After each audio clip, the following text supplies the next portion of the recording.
All right, I'm back. Been a long, coronavirus, quarantine, not going to work. I've been substitute teaching in the last few years. So I'm going to get right into it. Today I want to talk about gatekeepers and how to support independent creators.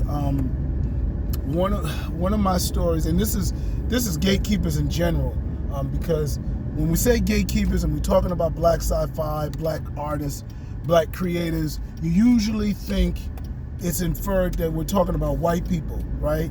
We're talking about white people that in these publishing companies that just see a black character and a black writer and think that it's only good for a black audience, no matter what the story is. And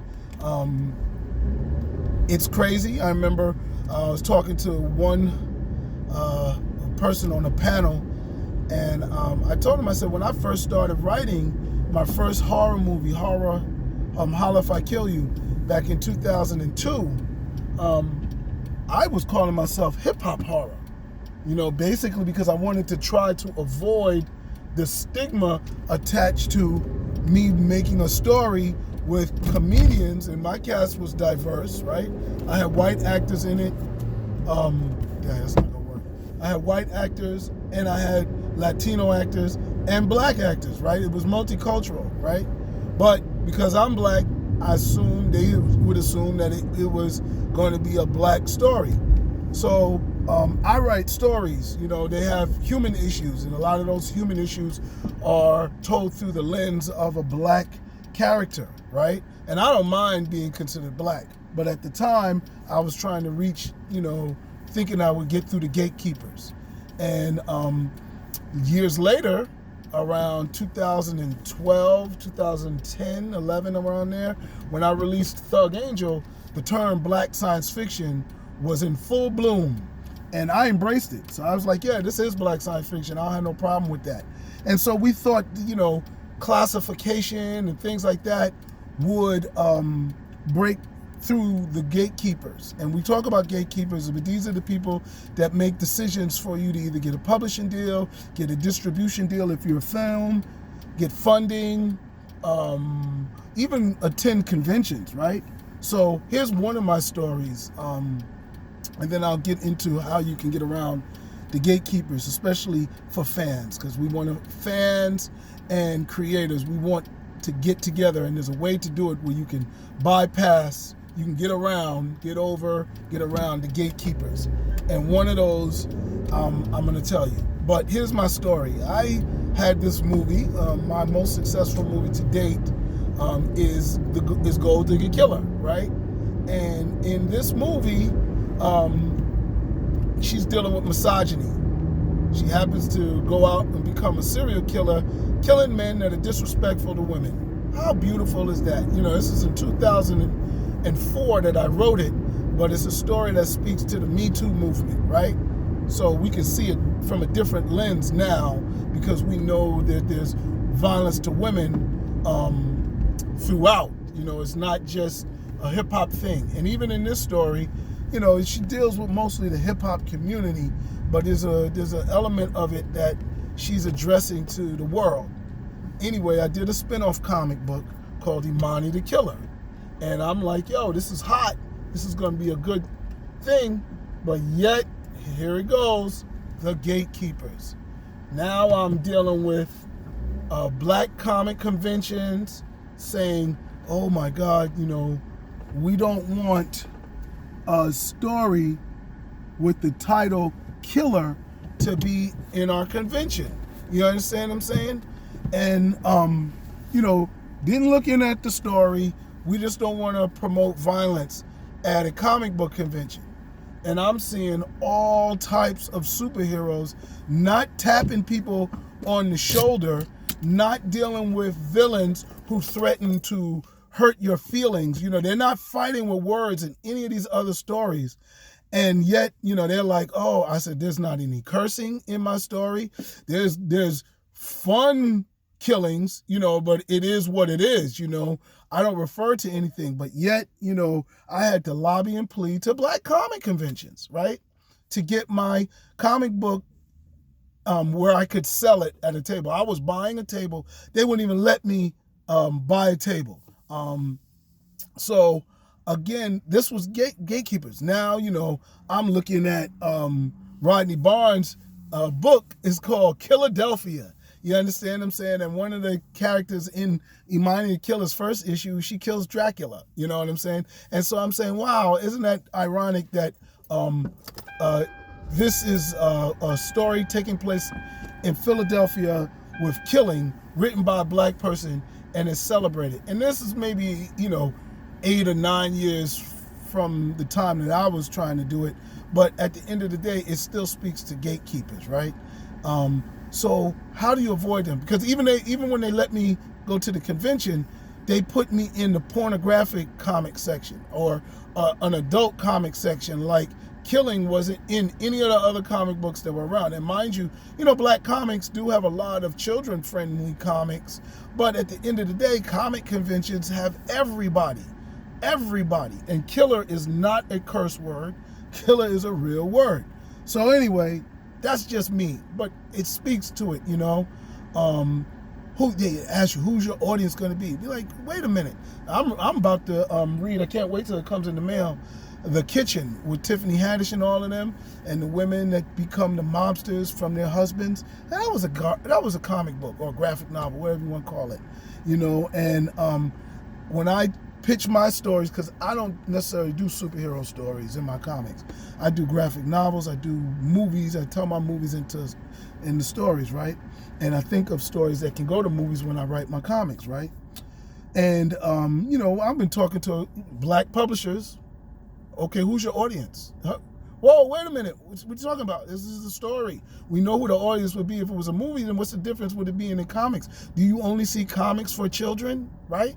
And people say that to me all the time. You got anything for kids? No, this is for you. You can enjoy this, right? You read. You enjoy the movies when they come out. Well, read the comic book. It's not just for kids. And I'm down with kids. I got children comics coming out, or comics that are more focused on kids. Shout out to Fingernails, because that's going to be real hot. But, most of my stories are stories. I took my son to see Dawn of the Dead at 4 years old. It's still one of his favorite movies. He wasn't traumatized, but I think that was, unique. But he turned out all right. He ain't no serial killer. He ain't got no demented visions and stuff like that. He might need to up his violence in this world. But anyway, so how do you get around these gatekeepers? Black, white, Latino. I can tell you stories about Latino gatekeepers down here in Miami, okay? But how do you get around them?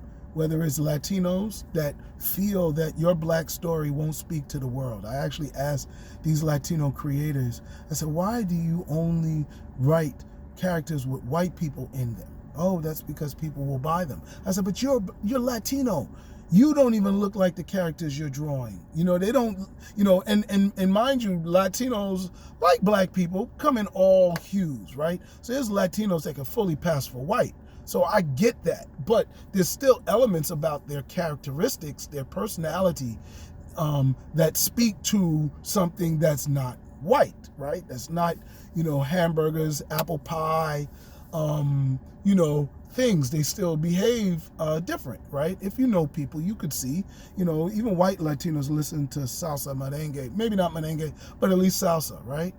And they also have a different cultural behaviors, right?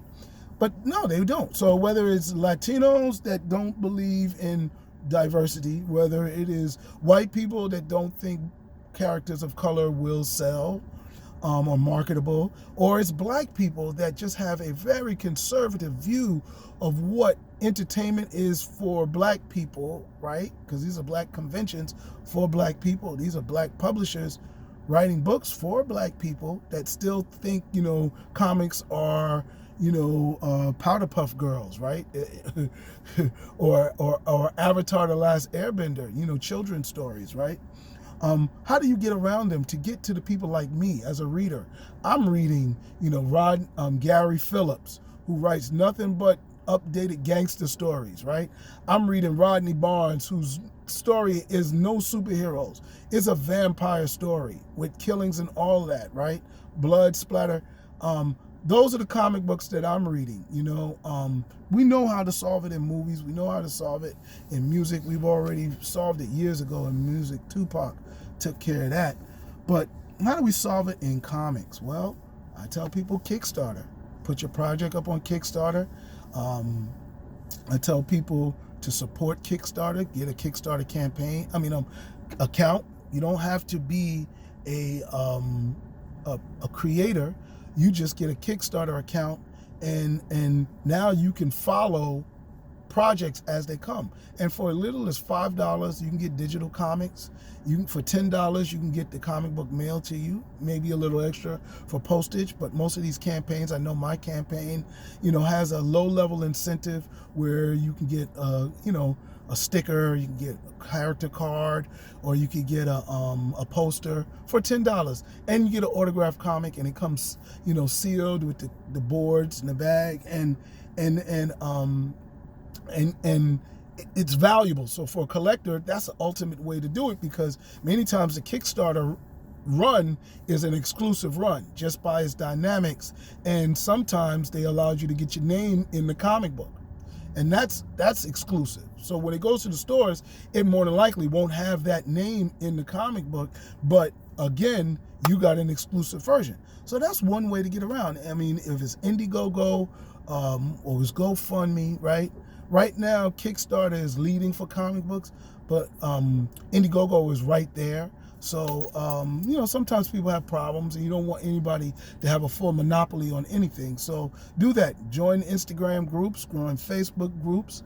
Find these groups that people post their Kickstarter campaigns and their Indiegogo campaigns, their crowdfunding campaigns, and support it. And then we can just bypass these damn gatekeepers. It's irritating, you know what I'm saying? And I had gatekeepers come to me and act like that's, was not the thing. They wouldn't apologize, but they act like it's not the thing. So anyway, it is the thing, and there's a way to get around it, and that's what I recommend. All right, y'all, this has been Jeff. Haven't been on here since long before the quarantine, so it ain't the quarantine that kept me from doing these, but I'm going to try to make a little commitment. It's just that I'm working from home and I'm not driving anymore, so I did these on my way to work and home from work, so I'll have to figure a way to get in the car and spend 10 minutes worth of gas somewhere. Anyway, like and subscribe, comment, hit me up if you got a topic. Boom. All right, peace.